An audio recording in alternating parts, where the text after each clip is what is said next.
USA Warrior Stories is a not-for-profit organization designed to record, archive, and share videos of veteran stories, to help veterans make a connection with one another and to help us all better understand their sacrifices for our freedoms. Heave-ho, my lads, heave-ho. It's a long, long way to go. It's a long, long pull with our hatches full.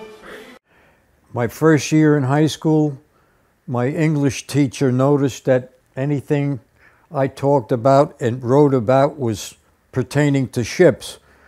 So he asked me why I did that. I said, well, eventually I'd like to try and get into the Naval Academy. So several weeks later, my English teacher asked me if I would be willing to go to a Merchant Marine high school in New York City. I would have to commute, but he was a personal friend of the principal, so he got me in. I was there for 1 year.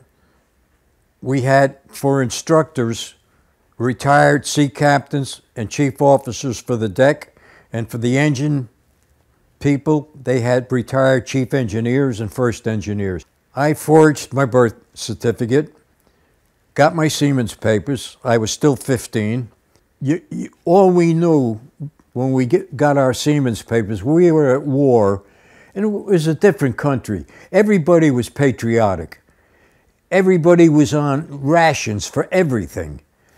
So we didn't question anything. We wanted to help. And as I say, half of my class in high school did the same thing I did. The Maritime Commission, the War Shipping Administration, knew that we were doing this. And they sanctioned it under the table because they needed men so bad.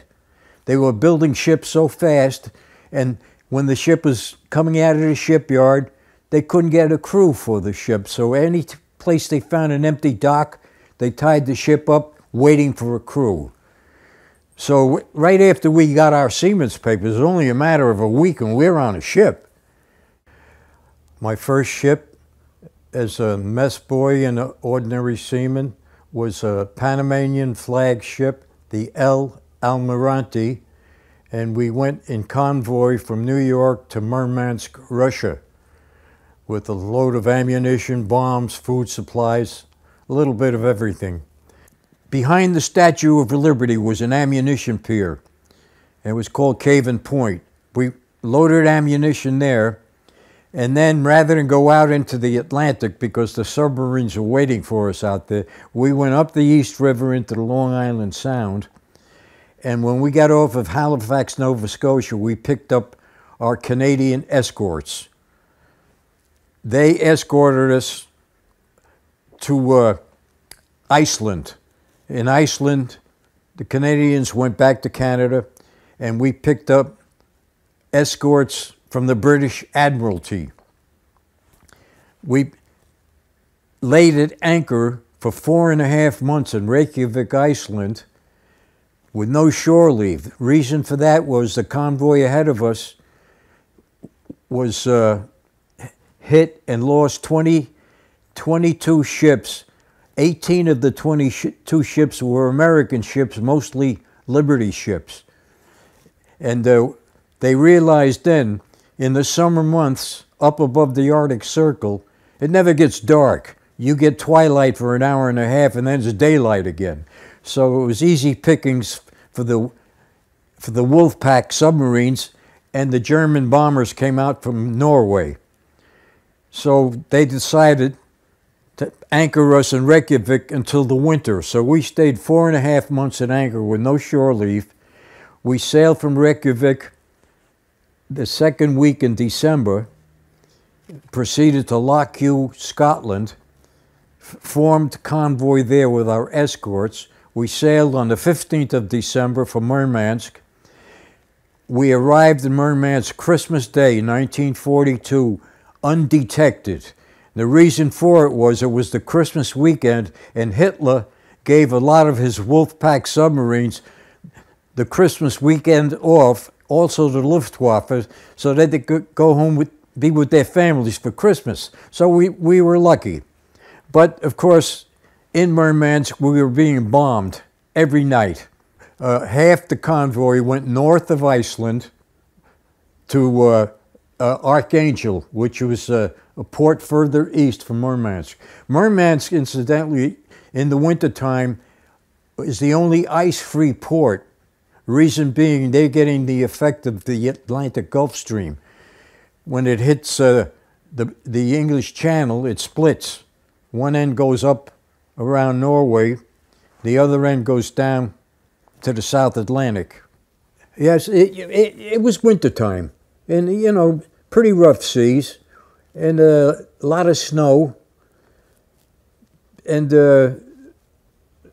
when we got up north of Norway, we had to zigzag, and some ships were lost. It was blackout conditions, and if you were in column in the convoy, you had a ship ahead of you, a couple of 100 yards ahead of you, and he had a blue stern light that we followed. And if that stern light wasn't there, you didn't know where that ship was, because we had no radar in those days at the beginning of the war. On the way back, we lost a ship, torpedoed. It was the SS Greylock. But other than that ship there, we eventually got back to New York. That ship sailed a week later, and off of Nantucket, in dense fog, it was in a collision, and the ship sank. And I believe there was one loss of life, a Navy armed guard. And they were all rescued, taken back to New York. After Murmansk, I went to the National Maritime Union, and I took a job, believe it or not, as a coal passer. I'm in the fire room shoveling coal. You know, I had a wheelbarrow, shovel coal from the coal bunker, and dump it in front of the boiler, the fires, and there's a fireman there, and he's shoveling coal into the boilers. You know? That's what I did for one voyage. Because I had made one trip as ordinary seaman, they knew I could steer a ship. So during the war, there were two able-bodied seaman tickets. The first one was a blue ticket.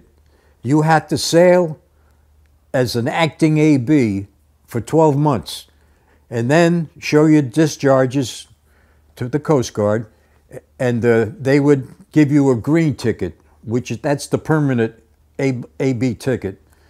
But you had to have 1 year on the blue ticket before you could step up to the green ticket.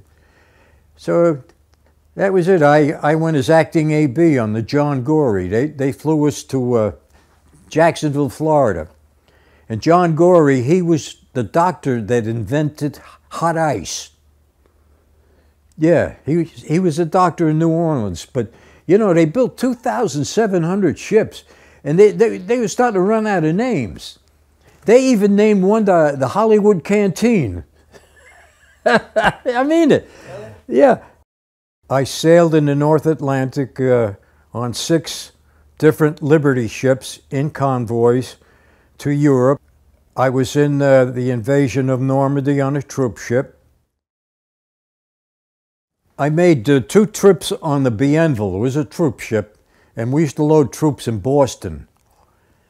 And in convoy, the 2 trips we went to, one to Southampton and one to Cardiff. Back empty to Boston. The 3rd trip, we loaded troops, and we went back to Cardiff. They took the troops off the ship. There's about 2,000 of them. And we went out into the stream, anchored, and they came out and put barrage balloons. You know what they are? Yeah, to prevent planes from strafing the ship. So we said, well, we're going somewhere.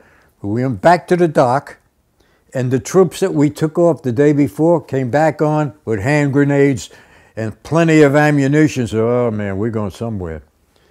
So we sailed. We had an escort, and other ships were with us. We're coming out of Cardiff in the Bristol Channel, and we came out around Land's End into the English Channel, and D-Day, we were at Omaha Beach. When we finally anchored, we had to lay offshore. We had a heavy cruiser on one side of us shelling the beach. And the reverberation from them big guns going off, our ship was shaking, you know, tremendous vibration. And we had the troops and the scramble nets, but we did not have landing craft. So there was these LSTs that had these landing craft, and they dropped their bow doors, and these landing craft were operated by the Army and the Navy. And they would come to any troop ship that had scramble nets down. And as soon as they came alongside the nets, the soldiers got the word, okay, down the nets into the boat. And then they started into the beach. Now, Omaha Beach, they were a tremendous loss of life. So we laid at anchor, and I guess it was about 8 hours. And the LCVP is coming back to us with wounded. So we're running the cargo winch, and we had what they call a Stokes litter. One man we put in it, and we haul him aboard with the ship's winch. And because it was a troop ship, we had a hospital on the ship. And we took all the badly wounded into the hospital, and the ones that were wounded but not critical, you know, we took them to Portsmouth, England. No escort, just went right across the channel into Portsmouth, loaded fresh troops, then back to Utah Beach.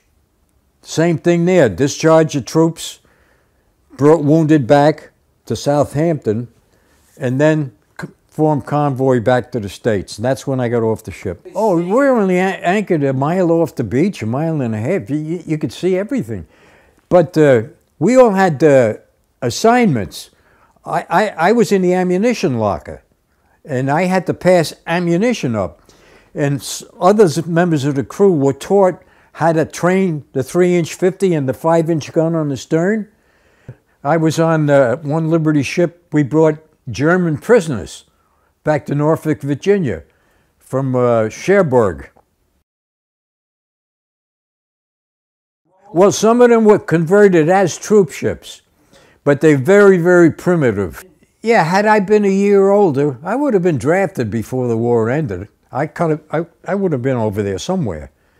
So, you know, I was fortunate that I was 15 when I decided to go. And because they needed us, they looked at us with a blind eye, let's put it that way, you know. If you stayed on the beach more than 30 days, that was the stipulation. See, if you're 1A, you're at the top of the list. But because we were merchant seamen and they needed us, they reclassified us from 1A to 1G. Now, when the war ended, 1G ended and they put us back in 1A.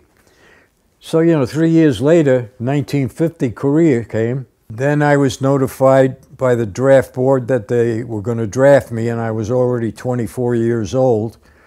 Rather than go in the Army, I joined the Marine Corps. I went back in the Merchant Marine in 1953. Got my third mate's license in 1956. Second mate, 1957. Chief officer, 1959. Master, 1961. Sailed as master for 30 years before retirement. Yeah, after the war ended, or a year before it ended, President Roosevelt signed the GI Bill for the military, and he told the Congress, I trust the Congress will do the same thing for the U.S. Merchant Marine, because he said the same thing. Without them, the war would never have been won. I believe in World War II, the U.S. Merchant Marine were very, very highly underrated. I was in 3 wars. World War II, I was in the Marines in the Korean War, although I wasn't on the ships then. In the Vietnam War, I was on the ships again. And we do need a Merchant Marine desperately, because it's called the fourth arm of defense. Yeah, this is a replica of the gold medal that we received for being in the Merchant Marine during World War II.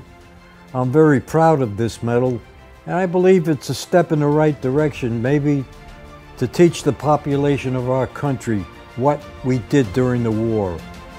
This medal also represents all the seamen that did not come back. We lost anywhere from 8,000 to 9,000 seamen. A lot of them were in ships that were loaded with bombs and ammunition. Yeah, I'm so grateful that Congress did come out with this gift to merchant seamen to show what they did during the war, what they did for this country, and how they should never be forgotten.